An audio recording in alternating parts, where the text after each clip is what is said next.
सम्राट अशोक। ये नाम उस छाप की तरह है जो किसी दीवार पर इतनी गहराई से उकेरी गई हो कि कोई उपकरण भी उसे मिटा न सके। एक ऐसा सम्राट जिसने पूरे भारतवर्ष को अपनी मुट्ठी में कैद कर लिया था। पर सवाल यह है, कैसे वो अशोक जो अपने नेत्रों पर सदैव आक्रोश और ज्वाला की पट्टी बांधे रखता था, अचानक इतना मार्मिक, इतना दयालु कैसे बन गया? अपने ही 99 भाइयों की हत्या करने वाला अशोक, उसका निर्दयी हृदय एक निर्मल झरने जैसा कैसे हो गया?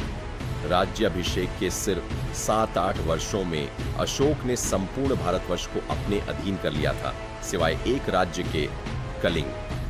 कलिंग वो प्रांत जिसे अब तक कोई शासक अपने अधीन नहीं कर पाया था। और इसी कीर्तिमान को तोड़ने की चाह में अशोक ने एक विराट सेना के साथ कलिंग पर आक्रमण किया। फिर जो हुआ वो इतिहास के पन्नों में सबसे भयावह युद्धों में दर्ज हो गया। मैदान में हर ओर खून का समंदर था। कौन किस पर प्रहार कर रहा है, किसी को होश नहीं था।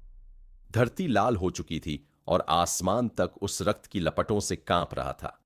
अशोक ने युद्ध तो जीत लिया, पर जब उसने युद्ध भूमि में चारों ओर फैली लाशें देखीं, उन शहीद सैनिकों के परिजनों की बिलखती चीखें सुनी, तो वो भीतर से टूट गया। उसके मन में सवाल उठा, क्या यही है युद्ध का अर्थ? क्या यही है विजय? और फिर वो सम्राट जो अब तक दूसरों को जीतता आया था, पहली बार स्वयं से हार गया। वही अशोक जिसने कभी तलवार उठाई थी, अब धर्म का मार्ग चुन चुका था।